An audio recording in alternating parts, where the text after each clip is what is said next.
Hey, Mikey here with LightenUpAndShoot.com. Today we're going to go over backlighting, one of the favorite things I like to do, where you use a continuous light source such as the sun or a street lamp and use that to create dramatic effects for your pictures. So here we go, backlighting. So here we are, natural light, 1/50th of a second. Now if you remember, shutter speed controls your continuous light source, such as the sun or a street lamp or a candle. There's no flash here. This is just sunlight coming in through the back and lighting everything up. But it just really wasn't getting the effect that I wanted. So what I did is I then increased my shutter speed to 3/20th of a second. Now I'm getting some really nice lens flare. Next thing to do is pop up a flash and see if we can't light them up. Boom! Flashes up inside of a speed light, up inside of a softbox right here. Looks pretty cool, but it still looks really flat to me. See how the softbox is lighting up the wall? So then what we did is just simply feathered the light, moved the softbox so that it was not shining against the wall, but just the subject. But it really wasn't quite getting the look that I was looking for, because see this really shadowy area here, this real dark area? Just had him flip over to the other side. Starting to look cool, got a really nice lens flare. Just didn't like the way it was coming through his head. So had him go more towards the center.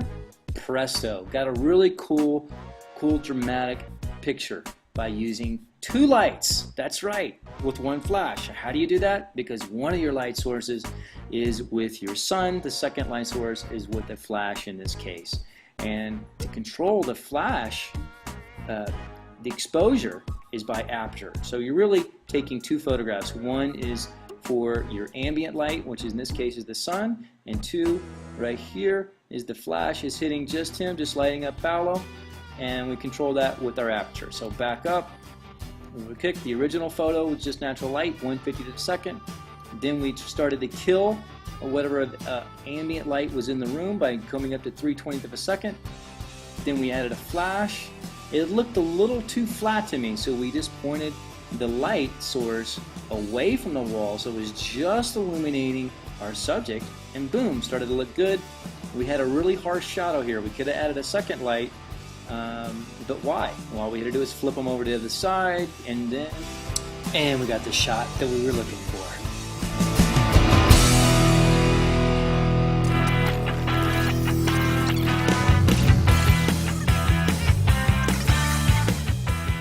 Alright, let's just blaze through another example real quick.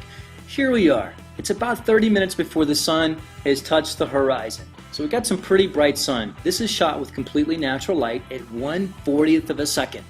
Okay, so we're just going to see if it looked like a good photo or not. It looks pretty good, but I really wanted to see if I can control the ambient, throw up another light so that I could light her up. So I went from 40th of a second to 3/20th of a second.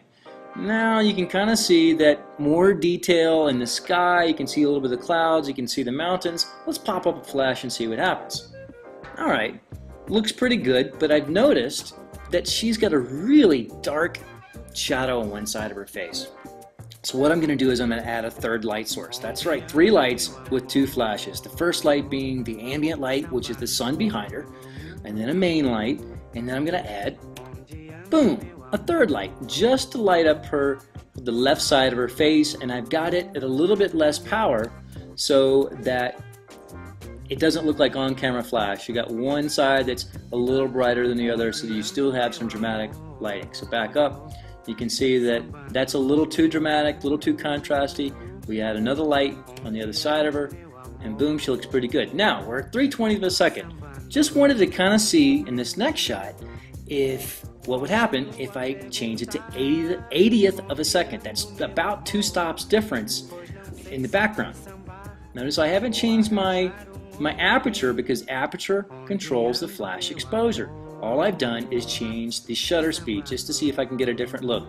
Really wasn't crazy about it, I like it, but I wanted more detail in the sky. I went back to 3/20th of a second, which is a tad over my maxing speed, and I've got the photo that I was looking for. Nice lighting from behind, and she's properly lit on both sides of her from the front. And then all I did in post-production was just do a little hue shifting and add some blues, because I like that sort of dramatic desaturated blue look. That's it.